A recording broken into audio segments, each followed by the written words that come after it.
എല്ലാവർക്കും computer and mobile ടിപ്സിന്റെ പുതിയൊരു അധ്യായത്തിലേക്ക് സ്വാഗതം. ഇന്നത്തെ വീഡിയോയിൽ ഞാൻ നിങ്ങളുമായി ഷെയർ ചെയ്യാൻ പോകുന്നത് പവർ ബാങ്കുകളെ കുറിച്ചാണ്.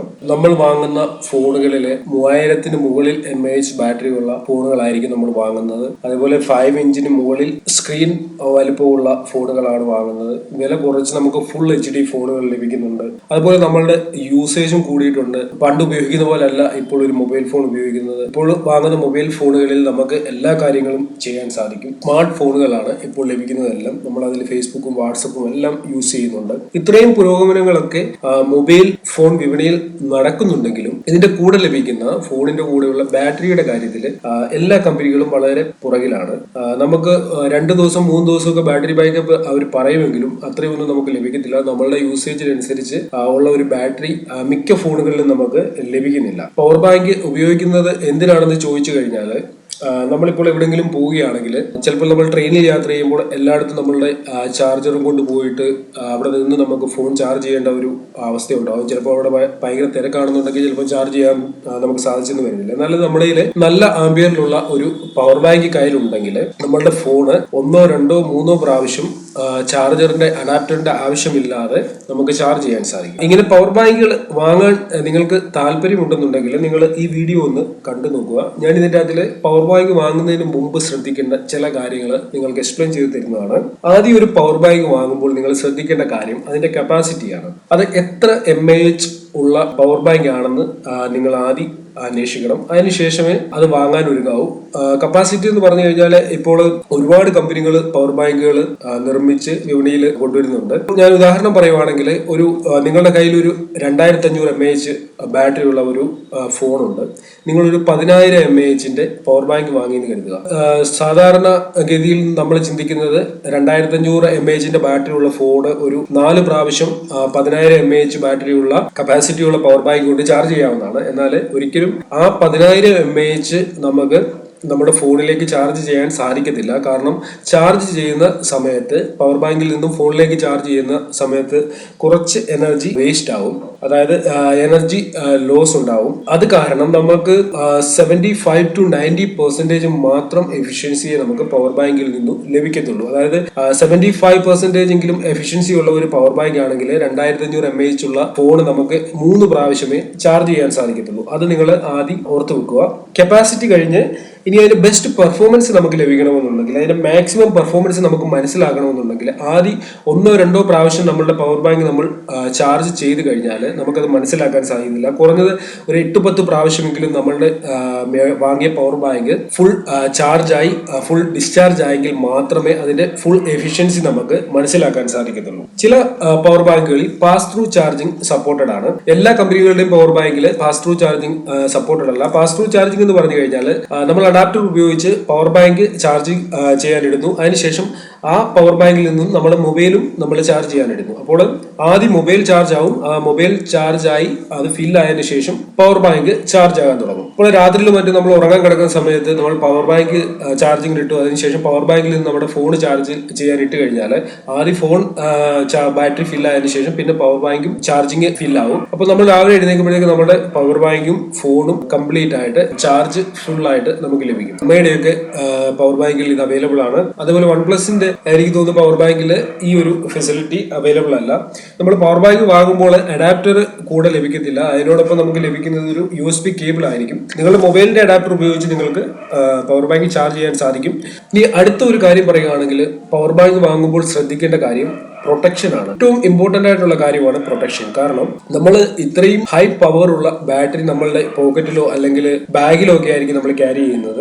ഇങ്ങനെയുള്ള സന്ദർഭങ്ങളിൽ പ്രൊട്ടക്ഷൻ ഏറ്റവും ഇമ്പോർട്ടന്റ് ആണ്. ട്രസ്റ്റഡ് കമ്പനികൾ ഉണ്ടല്ലോ, അതായത് എക്സാമ്പിൾ പറയുന്നത് Xiaomi, OnePlus, Sony, Samsung, Lenovo തുടങ്ങിയ കമ്പനികളുടെ പവർ ബാങ്കിൽ അവർ 4 ടൈപ്പിലുള്ള പ്രൊട്ടക്ഷൻ നമുക്ക് ലഭിക്കുന്നുണ്ട്. Over charging, over voltage, short circuit, excessive temperature. ഈ 4 കാര്യങ്ങൾക്കുള്ള പ്രൊട്ടക്ഷൻ ഇതുപോലുള്ള റെപ്യൂട്ടഡ് കമ്പനികൾ നമുക്ക് നൽകുന്നുണ്ട്. ഇങ്ങനെയുള്ള കമ്പനികളുടെ പവർ ബാങ്കുകൾ മാത്രം സെലക്ട് ചെയ്ത് വാങ്ങാൻ ശ്രമിക്കുക. പവർ ബാങ്ക് നിങ്ങൾ ഓൺലൈൻ വാങ്ങുകയാണെങ്കിൽ ഒരു കാര്യം പ്രത്യേകം ശ്രദ്ധിക്കുക. നിങ്ങൾ വാങ്ങാൻ ഉദ്ദേശിക്കുന്ന പവർ ബാങ്കിന്റെ താഴെ കസ്റ്റമർ റിവ്യൂ കാണും. ആ റിവ്യൂ മൊത്തം വായിച്ചു നോക്കിയതിനു ശേഷം മാത്രം പവർ ബാങ്ക് സെലക്ട് ചെയ്യുക. ചിലപ്പോൾ നമ്മൾ ഉദ്ദേശിക്കുന്ന രീതിയിലുള്ള ഒരു പവർ ബാങ്ക് നമുക്ക് കിട്ടണമെന്നില്ല. അതുകൊണ്ട് കസ്റ്റമർ റിവ്യൂ ഒക്കെ വായിച്ചു നോക്കിയതിനു ശേഷം മാത്രം പവർ ബാങ്ക് സെലക്ട് ചെയ്യുക. ഞാൻ പറഞ്ഞ ഈ പ്രൊട്ടക്ഷനുകളൊക്കെ ഉള്ള പവർ ബാങ്ക് ആണെങ്കിൽ നമുക്ക് ധൈര്യമായിട്ട് പോക്കറ്റിലോ ബാഗിലോ ഒക്കെ നമുക്ക് കൊണ്ടു നടക്കാൻ സാധിക്കും. ഇനി അടുത്ത കാര്യം ഔട്ട്പുട്ട് പോർട്ട്. അതായത് നമ്മൾ പവർ ബാങ്ക് ചാർജ് ചെയ്യാനായിട്ട് ഒരു പ്ലഗ് കുത്താനുള്ള ഒരു ഭാഗം കാണും, ഒരു USB കേബിൾ കുത്താനുള്ള ഭാഗമാണ്. അതിനുശേഷം നമ്മൾ പവർ ബാങ്കിൽ നിന്ന് നമുക്ക് എത്ര ഔട്ട്പുട്ട് എടുക്കാൻ സാധിക്കും, അതായത് എത്ര മൊബൈൽ ഒരേ സമയത്ത് ചാർജ് ചെയ്യാൻ സാധിക്കും. അത് നിങ്ങളുടെ ആവശ്യത്തിനനുസരിച്ചായിരിക്കും. നിങ്ങൾക്ക് ഒരു ഫോണാണോ ചാർജ് ചെയ്യേണ്ടത്, 2 ഫോണാണോ അതോ 3 ഫോണാണോ ചാർജ് ചെയ്യേണ്ടത്, നിങ്ങളാണ് അത് ഡിസൈഡ് ചെയ്യേണ്ടത്. നിങ്ങൾക്കിപ്പോൾ ഒരു ഫോൺ മാത്രം ചാർജ് ചെയ്യേണ്ടതാണെങ്കിൽ അങ്ങനെയുള്ള പവർ ബാങ്ക് ലഭിക്കും. അല്ല 3-4 ഫോണുകളൊക്കെ ഒരേ സമയം നിങ്ങൾക്ക് ചാർജ് ചെയ്യണമെങ്കിൽ അതിന് അനുസരിച്ചുള്ള ഔട്ട്പുട്ട് ഉള്ള ചാർജറുകൾ നിങ്ങൾ വാങ്ങുക. അതായത് ചില പവർ ബാങ്കിൽ ഇപ്പോൾ 4 ഔട്ട്പുട്ട് ഉണ്ടെങ്കിൽ 2 ചിലപ്പോൾ ഫാസ്റ്റ് ചാർജിങ് സപ്പോർട്ട് ചെയ്യും, ചിലപ്പോൾ 2 ഫാസ്റ്റ് ചാർജിങ് സപ്പോർട്ട് ചെയ്യത്തില്ല. അതിന്റെ ഓരോ പവർ ബാങ്കിന്റെയും ഡീറ്റെയിൽസ് കാര്യങ്ങൾ വായിച്ചു നോക്കിയതിനു ശേഷം മാത്രം വാങ്ങുക. ഇത് ശ്രദ്ധയിൽ വെക്കേണ്ട കാര്യമാണ്, ഔട്ട്പുട്ട് നിങ്ങൾക്ക് എത്ര വേണം എന്നുള്ളത്. പിന്നെ മറ്റു ചില പവർ ബാങ്കുകളുണ്ട് ഫാസ്റ്റ് ചാർജിങ് സപ്പോർട്ട് ചെയ്യുന്ന പവർ ബാങ്ക്. അതായത് പവർ ബാങ്കിലേക്ക് ചാർജ് ചെയ്യുന്നത് ഫാസ്റ്റ് ചാർജിങ് സപ്പോർട്ട് ചെയ്യുന്നതുണ്ട്. അതേപോലെ പവർ ബാങ്കിൽ നിന്നും ഫോണിലേക്ക് ചാർജ് ചെയ്യുന്നത് ഫാസ്റ്റ് ചാർജിങ് സപ്പോർട്ട് ചെയ്യുന്നുണ്ട്. പവർ ബാങ്കിൽ നിന്നും ഫോണിലേക്ക് ചാർജ് ചെയ്യുന്നത് നിങ്ങളുടെ ഫോൺ ഫാസ്റ്റ് ചാർജിങ് സപ്പോർട്ട് ചെയ്യുന്നതാണെങ്കിൽ മാത്രമേ നിങ്ങൾക്ക് വളരെ പെട്ടെന്ന് ചാർജ് ചെയ്യാൻ സാധിക്കത്തുള്ളൂ. ഫാസ്റ്റ് ചാർജിങ് സപ്പോർട്ടഡ് ആയിട്ടുള്ള പവർ ബാങ്കുകൾ വാങ്ങുകയാണെങ്കിൽ ഒരു 20,000 mAh പവർ ബാങ്ക് ആണ് ഫാസ്റ്റ് ചാർജിങ് സപ്പോർട്ടഡ് ആണെന്നുണ്ടെങ്കിൽ നിങ്ങൾക്ക് വളരെ പെട്ടെന്ന് 20,000 mAh നിങ്ങൾക്ക് ചാർജ് ചെയ്ത് നിങ്ങൾക്ക് നിങ്ങളുടെ ആവശ്യത്തിന് യൂസ് ചെയ്യാൻ സാധിക്കും. അതിനുശേഷം മറ്റൊരു കാര്യം ശ്രദ്ധിക്കേണ്ടത്, നമ്മൾ ഈ പവർ ബാങ്ക് വാങ്ങുമ്പോൾ ചില പവർ ബാങ്കുകളിൽ FM റേഡിയോ അതിനോടൊപ്പം ലഭിക്കും, അതിനോടൊപ്പം തന്നെ ടോർച്ച് ലൈറ്റ് ലഭിക്കും. ഈ പവർ ബാങ്കിൽ തന്നെ ടോർച്ച് ലൈറ്റ് നമുക്ക് ലഭിക്കും. അത് ഓരോ കമ്പനികൾ അവരുടെ ഇഷ്ടത്തിനനുസരിച്ചാണ് ഈ പവർ ബാങ്കുകളിൽ ഈ ഫെസിലിറ്റികളൊക്കെ കൊടുക്കുന്നത്. നിങ്ങൾക്ക് ഇതൊക്കെ ആവശ്യമാണെന്നുണ്ടെങ്കിൽ അതൊക്കെ നോക്കി പവർ ബാങ്ക് വാങ്ങണം. കാരണം ചില പവർ ബാങ്കുകളിൽ സ്പീക്കർ ഉണ്ട്, അതേപോലെ ഒരു ഡിസ്പ്ലേ കാണാൻ സാധിക്കും. ഇതൊക്കെ നിങ്ങൾക്ക് ആവശ്യമാണെങ്കിൽ ഈ കാര്യങ്ങളൊക്കെ സെർച്ച് ചെയ്ത് അതിനുശേഷം പവർ ബാങ്ക് വാങ്ങുക. എന്റെ ഒരു അഭിപ്രായത്തിൽ ഞാൻ യൂസ് ചെയ്തതിൽ നിന്നും ഞാൻ 1-2 പവർ ബാങ്ക് കമ്പനികളുടെ പവർ ബാങ്ക് ഇപ്പോൾ യൂസ് ചെയ്യുന്നുണ്ട്. അതിന്റെ ഒരു എക്സ്പീരിയൻസ് ഞാൻ നിങ്ങൾക്ക് സജസ്റ്റ് ചെയ്യുകയാണെങ്കിൽ MIയുടെ പവർ ബാങ്കുകൾ നല്ലതാണ്. അതേപോലെ തന്നെ OnePlusന്റെ പവർ ബാങ്ക് നല്ലതാണ്. ഓക്കി എന്ന് പറയുന്ന കമ്പനിയുടെ പവർ ബാങ്കും നല്ലതാണ്. പിന്നെ സാംസങ്, സോണി, ലെനോവോ ഈ കമ്പനികളുടെയൊക്കെ പവർ ബാങ്ക് കോമൺ ആയിട്ട് നമുക്ക് കടകളിൽ ലഭിക്കും. പക്ഷേ MIയുടെ പവർ ബാങ്ക് ഏറ്റവും എനിക്ക് നല്ലതായിട്ട് തോന്നിയത് MIയുടെ പവർ ബാങ്ക് ആണ്. കാരണം MIയുടെ പവർ ബാങ്ക് നമുക്ക് അവൈലബിൾ അല്ല. ഇപ്പോൾ ഒരു ഫ്ലാഷ് സെയിലിൽ പവർ ബാങ്കുകളൊക്കെ കുറെ ആളുകൾക്കൊക്കെ ലഭിച്ചിട്ടുണ്ട്. എന്നാൽ MIയുടെ പവർ ബാങ്ക് എപ്പോഴും അവൈലബിൾ അല്ല. MIയുടെ പവർ ബാങ്ക് വാങ്ങാൻ ഉദ്ദേശിക്കുന്നവർക്കുള്ള ഒരു പ്രോബ്ലം. ഇത്തരം കാര്യങ്ങളൊക്കെ ശ്രദ്ധിച്ച് നിങ്ങൾ പവർ ബാങ്ക് വാങ്ങുക. ഇനി അടുത്ത ഒരു കാര്യമാണ് വളരെ ഇമ്പോർട്ടന്റ് ആയിട്ടുള്ള കാര്യം. പവർ ബാങ്ക് വാങ്ങാനായിട്ട് നമ്മൾ ചിലപ്പോൾ റോഡ് സൈഡുകളിലൊക്കെ പവർ ബാങ്ക് കച്ചവടം ചെയ്യുന്നത് നിങ്ങൾ കണ്ടിട്ടുണ്ടായിരിക്കും. 20,000 അല്ലെങ്കിൽ 25,000 mAh ഒക്കെ പവർ ബാങ്ക് വെറും 500 രൂപയ്ക്ക് നമുക്ക് ലഭിക്കും. ഒരു കാരണവശാലും നിങ്ങൾ റോഡ് സൈഡുകളിൽ നിന്നും പവർ ബാങ്കുകൾ വാങ്ങി ഉപയോഗിക്കാൻ പാടില്ല. കാരണം ഇതിൽ ഉപയോഗിച്ചിരിക്കുന്ന ബാറ്ററി അല്ലെങ്കിൽ ഇതിൽ ഉപയോഗിച്ചിരിക്കുന്ന മെറ്റീരിയൽ ഒന്നും തന്നെ ഒറിജിനൽ ആയിരിക്കത്തില്ല. ഇത് 100% നമ്മളെ ടിപ്പിനിരയാക്കാൻ വേണ്ടിയാണ് റോഡ് സൈഡുകളിലും കടകളിൽ നിന്നാണെങ്കിൽ പോലും, ചെറിയ കടകളിൽ നിന്നാണെങ്കിൽ പോലും നിങ്ങൾ പവർ ബാങ്ക് വാങ്ങുമ്പോൾ അത് ഒറിജിനൽ ആണെന്ന് ഉറപ്പാക്കുക. സയോമിയുടെയും മറ്റും ഞാനിവിടെ പല സ്ഥലങ്ങളിൽ കണ്ടിട്ടുണ്ട്.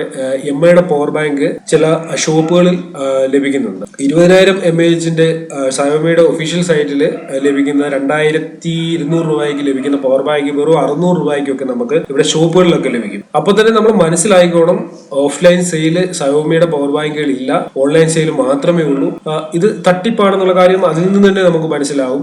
2,000 രൂപയുടെ അല്ലെങ്കിൽ 2,500 രൂപയുടെ ഒരു പവർ ബാങ്ക് നമുക്ക് വെറും 500 രൂപയ്ക്ക് തരുമ്പോൾ തന്നെ നമ്മൾ മനസ്സിലാക്കണം അത് ഒറിജിനൽ അല്ല. പ്രൊട്ടക്ഷൻ വളരെ ഇമ്പോർട്ടന്റ് ആണ്. ക്വാളിറ്റി കുറഞ്ഞ എന്തെങ്കിലും ബാറ്ററിയും കാര്യങ്ങളും ഒക്കെ ഉപയോഗിച്ച് പവർ ബാങ്കുകൾ ഉണ്ടാക്കി നമുക്ക് ചിലപ്പോൾ 200-300 രൂപയ്ക്ക് തരും. നമ്മളത് മേടിച്ച് യൂസ് ചെയ്യും. പക്ഷെങ്കിൽ അത് കാരണം ഒന്നിൽ ആ പവർ ബാങ്ക് ബ്ലാസ്റ്റ് ചെയ്യാനുള്ള സാധ്യതയുണ്ട്. കാരണം അതിന്റെ ഒരു ക്വാളിറ്റിയും നമുക്ക് അറിയത്തില്ല. ഒരു റെപ്യൂട്ടഡ് ആയിട്ടുള്ള കമ്പനി അല്ല അത് ഉണ്ടാക്കി തരുന്നത്. പിന്നെ മറ്റൊരു കാര്യം കൂടി ഞാൻ നിങ്ങളുമായിട്ട് ഷെയർ ചെയ്യാൻ ആഗ്രഹിക്കുകയാണ്. നിങ്ങൾ എന്തെങ്കിലും സാധനം ഓൺലൈൻ പർച്ചേസ് ചെയ്യുകയാണെങ്കിൽ, ഇപ്പോൾ ഫ്ലിപ്കാർട്ടിന്റെ ആയാലും ആമസോൺ ആയാലും MIയുടെ ആയാലും ഏത് കമ്പനിയുടെ പ്രൊഡക്റ്റ് ആണെങ്കിലും നിങ്ങൾ വാങ്ങി അത് ഓപ്പൺ ചെയ്യുമ്പോൾ ഒരു ക്യാമറയുടെ മുന്നിൽ ഓപ്പൺ ചെയ്യുക. കാരണം പല ഓൺലൈൻ കമ്പനികളും നമുക്ക് സാധനങ്ങൾ, നമ്മളിപ്പോൾ പവർ ബാങ്ക് വാങ്ങുകയാണെങ്കിൽ നമുക്ക് ലഭിക്കുന്നത് മറ്റെന്തെങ്കിലും ആയിരിക്കും, അല്ലെങ്കിൽ കല്ലോ മണ്ണോ അങ്ങനെയൊക്കെയുള്ള കേസുകൾ ഒത്തിരി ഇന്ത്യയിൽ റിപ്പോർട്ട് ചെയ്യുന്നുണ്ട്. അതുകൊണ്ട് നിങ്ങൾ എന്ത് സാധനം ഓൺലൈൻ വാങ്ങിയാലും ഒരു പ്രൂഫിന് വേണ്ടി നിങ്ങൾ ഒരു മൊബൈൽ ക്യാമറയുടെ മുമ്പിൽ അത് ഓപ്പൺ ചെയ്യുക. 1 മിനിറ്റ് അല്ലെങ്കിൽ 10 സെക്കൻഡ് അല്ലെങ്കിൽ 20 സെക്കൻഡിന്റെ കാര്യമേ ഉള്ളൂ. ഒരു പ്രൂഫാണ്. അതുകൊണ്ട് ഓൺലൈൻ വാങ്ങുന്ന എല്ലാ സാധനങ്ങളും ക്യാമറയുടെ മുന്നിൽ ഓപ്പൺ ചെയ്യാൻ നിങ്ങൾ ശ്രമിക്കുക. ഞാനിത് പവർ ബാങ്കുമായിട്ട് ബന്ധപ്പെട്ട ഒരു കാര്യമല്ല, എങ്കിലും പറഞ്ഞ കൂട്ടത്തിൽ നിങ്ങളുമായിട്ട് ഇത് ഷെയർ ചെയ്തതേ ഉള്ളൂ. ഓക്കെ ഫ്രണ്ട്സ്, ഇത്രയേ ഉള്ളൂ.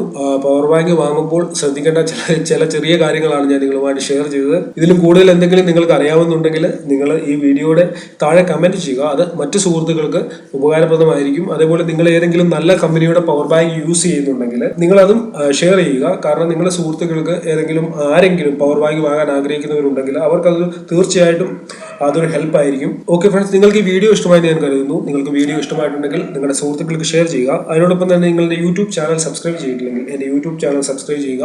വീഡിയോസ് ഒക്കെ ലൈക്ക് ചെയ്യുക, ഷെയർ ചെയ്യുക. ഫേസ്ബുക്ക് പേജ് ലൈക്ക് ചെയ്തിട്ടില്ലെങ്കിൽ ഫേസ്ബുക്ക് പേജും ലൈക്ക് ചെയ്യാൻ സാധിക്കും. ഫേസ്ബുക്ക് പേജിന്റെ ലിങ്ക് ഞാൻ ഈ വീഡിയോയുടെ ഡിസ്ക്രിപ്ഷനിൽ കൊടുക്കുന്നുണ്ട്. അതേപോലെ ഇതിനു മുമ്പ് ഞാൻ അപ്ലോഡ് ചെയ്ത ചില വീഡിയോകളുടെ ലിങ്കും ഞാൻ ഈ വീഡിയോയുടെ ഡിസ്ക്രിപ്ഷനിൽ കൊടുക്കുന്നുണ്ട്. അവിടെ ക്ലിക്ക് ചെയ്ത് നിങ്ങൾക്ക് ആ വീഡിയോകൾ കാണാൻ സാധിക്കും. ഓക്കെ ഫ്രണ്ട്സ്, ഇന്നത്തേക്ക് ഇത്രയേ ഉള്ളൂ. ഇതിലും നല്ലൊരു അറിവുമായി നമുക്ക് അടുത്ത വീഡിയോയിൽ കാണാം.